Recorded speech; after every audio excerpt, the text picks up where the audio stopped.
बच्चों आज हम लोग project based learning activity PGL activity में एक्टिविटी करेंगे आवर स्टेट। क्या नाम है एक्टिविटी का? Our state. इसका मतलब क्या हुआ? हमारा राज्य। तो आप जानते हैं आपके राज्य का नाम क्या है? उत्तर प्रदेश। हमारे राज्य का क्या नाम है? उत्तर प्रदेश। अच्छा, उत्तर प्रदेश के बारे में हमको पता होना चाहिए, क्योंकि जैसे हमारे भारतवर्ष में कितने राज्य हैं? हमारे भारतवर्ष में 28 और केंद्र शासित प्रदेश 8। उन्हीं में से हमारा राज्य से मतलब जिसमें हम रहते हैं, तो उस राज्य का क्या नाम है? आपको पता है कि उत्तर प्रदेश की स्थापना कब हुई थी?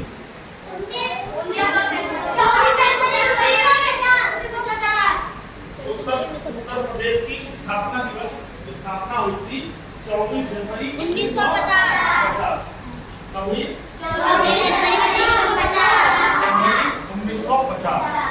इसका मतलब क्या हुआ? जो उत्तर प्रदेश का जन्म यानी हमारा प्रदेश बना 24 जनवरी 1950।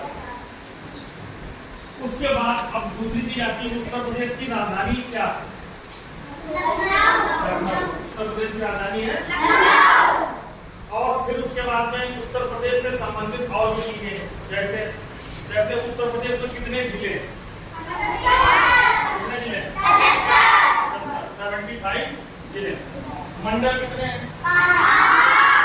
मंडल है कौन कौन से? मंडल कौन कौन? मंडल वाला चार्ट कहाँ है? ये तो मंडल वाला चार्ट किसको दिया ना? चलो, उत्तर प्रदेश में 18 मंडल है।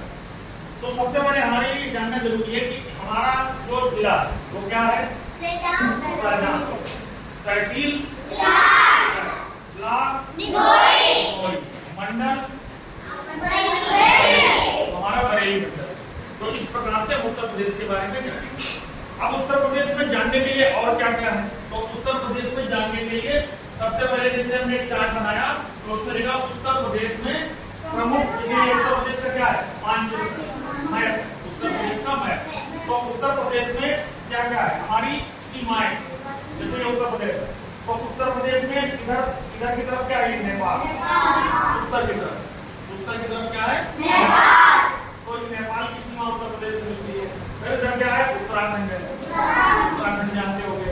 इधर की तरफ दिल्ली है, फिर एक तरफ आपका हरियाणा भी है, और इधर बिहार, झारखंड, फिर मध्य प्रदेश, छत्तीसगढ़, बिहार। इस प्रकार से हमारे उत्तर प्रदेश के आस पड़ोस के ये राज्य हो गए। फिर राजस्थान में से मिलता है। तो इसके बाद में हमारे उत्तर प्रदेश के अंदर जिले। अब जिलों में हम उत्तर प्रदेश की विभिन्न प्रकार की जो बहुत ज्यादा चर्चित चीजें उनके बारे में बात करें। तो जैसे उत्तर प्रदेश में सबसे पहले उत्तर प्रदेश में प्रमुख त्योहार कौन से मनाए जाते हैं? जैसे अभी हमारे यहाँ त्योहार था, क्या त्योहार था?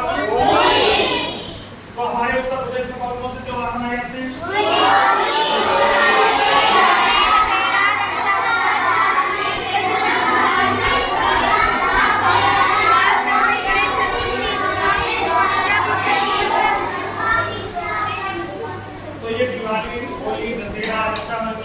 जन्माष्टमी, रामनवमी, गणेश चतुर्थी, दुर्गा पूजा, बुद्ध पूर्णिमा, बैसाखी, क्रिसमस, लोहड़ी, मकर संक्रांति, शिवरात्रि, ईद उल जुहा, ईद उल फितर। इतने प्रमुख त्योहार हैं उत्तर प्रदेश में मनाए जाते हैं। क्यों मनाए जाते हैं? ये इतने सारे त्योहार हिंदुओं में तो त्योहार होते ही हैं, कुछ त्योहार मुस्लिमों में भी होते हैं, मुसलमानों में भी त्योहार होते हैं। इसके अलावा कुछ त्योहार आपके किसमें होते हैं? क्रिश्चियंस के। तो क्रिश्चियन का त्योहार कौन सा है? क्रिसमस। ईद उल जुहा क्या होता है? बकरीद। ये किसका होता है? ईद उल फितर अभी आने वाली है ना, सिमैया वाली। तो वो क्या? ईद उल फितर।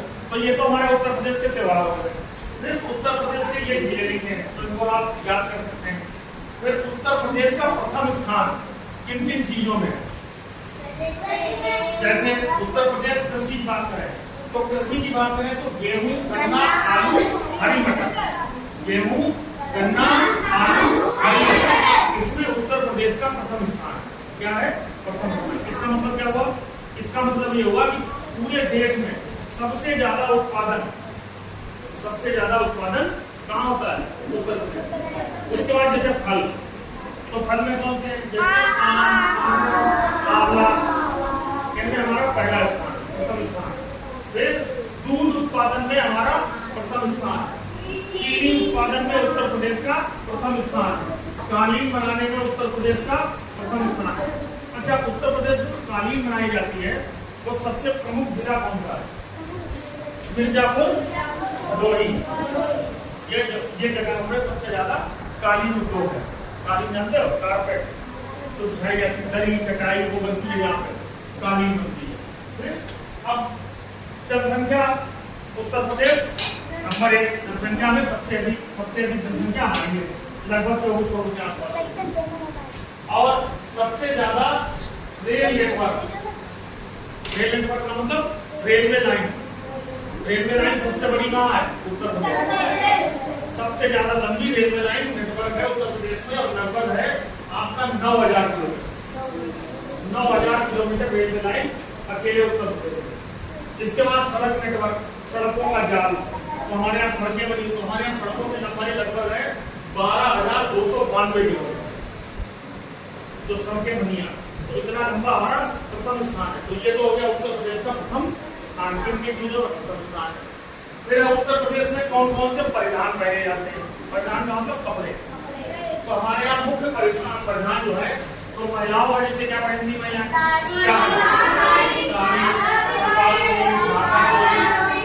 साड़ी। उसके अलावा पुरुष क्या पहनते हैं?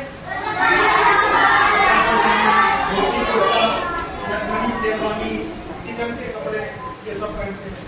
और साड़ी औरतें पहनती है, हो गया बारात की साड़ी, कुर्ता पजामा, शेरवानी। इसके लिए हम लोगों ने 4 बनाया है। फिर हमारा भोजन, उत्तर प्रदेश का भोजन मुख्य कौन? उत्तर प्रदेश का प्रमुख भोजन क्या है? राजमा चावल, मटर पनीर, आलू गोभी, पालक, मांसाहारी में मटन, चिकन, अंडे, चिकन बिरयानी और वो रेड मीट जो होता है। उसके बाद में हमारे यहाँ उत्पादन में क्या क्या मुख्य चीजें होती हैं, तो वो तो पहले आप बता ही चुके हैं उत्पादन में क्या क्या होता है। फिर उत्तर प्रदेश के प्रमुख धार्मिक स्थल, धार्मिक स्थल का मतलब जहाँ पे धार्मिक गतिविधियां होती है। तो जैसे कि हम लोग गंगा नहाने जाते हैं, है ना, तो कौन कौन से? बनारस, अयोध्या, मथुरा, प्रयागराज, चित्रकूट, गोरखपुर, सीतापुर, विंध्याचल। बौद्ध स्थल में आता है सारनाथ और कुशीनगर।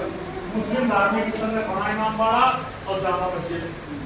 ठीक, तो ये हमारे धार्मिक स्थल है। अच्छा, कुछ हमारे पर्यटन स्थल भी है। अब ये धार्मिक स्थल को हम पर्यटन स्थल भी कह सकते हैं, लेकिन कुछ हमारे पर्यटन स्थल हैं जो धार्मिक नहीं है। जैसे विश्व का 7वां अजूबा क्या माना जाता है? ताजमहल। तो ताजमहल कहाँ है? उत्तर प्रदेश के किस जिले में? आगरा।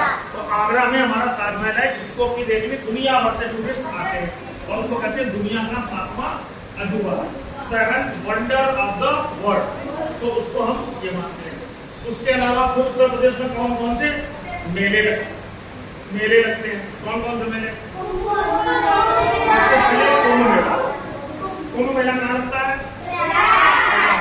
प्रयागराज। कहाँ है? प्रयागराज। उसका नाम था पहले, अब उसका नाम बदल के कर दिया गया प्रयागराज। तो प्रयागराज में क्या है? प्रयागराज में कुंभ का मेला लगता है। कहाँ लगता है? संगम। और संगम में क्या होता है? संगम 3 नदियों का मिलन होता है। कौन कौन सी? गंगा, यमुना, सरस्वती। गंगा, यमुना, सरस्वती। अब दिखाई दुनिया मुख्य रूप से 2 ही देती है, गंगा और यमुना। तो ये कहा जाता है कि सरस्वती विलीन हो गई और वो पाताल में मिल के आती है, ऐसा धार्मिक मान्यता है। उसके बाद हमारा दूसरा मेला होता है नौचंडी का मेला। नौचंडी मेरठ के पास है, वहां भी एक मेला लगता है। फिर है देवा का मेला। फिर एक मेला होता है हापुड़ में लगता है, गंगेश्वर का, गंगा जी के किनारे वो भी है। एक बटेश्वर का मेला है, ये आगरा के पास है। ये शायद ऊंट का मेला है, यहाँ पर ऊँटों को, ऊँट की खरीद फरोख्त ज्यादा होती है, तो इसको ऊँट मेला के नाम से भी जाना जाता है। तो इस प्रकार से उत्तर प्रदेश के बारे में आपको ये सब जानकारी हो गई, समझ में आया? तो उसमें जैसे कुछ बच्चों को चार्ट